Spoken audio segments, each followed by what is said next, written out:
Welcome. In front of me is a BQ Aquaris V, and I'll show you how to take a screenshot.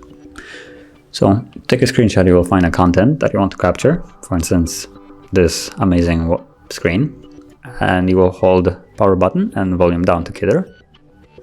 Oops, try not to destroy everything in the process. Yeah, and once you see that, basically the photo will be accessible in your photo library. So screenshots, as you can see, and now it's visible from here. You can also edit it from here. Now the way of taking this screenshot, it also applies to different devices, not only this one, but that's how you most often do it. Now if you found this video helpful, don't forget to hit like, subscribe, and thank you for watching.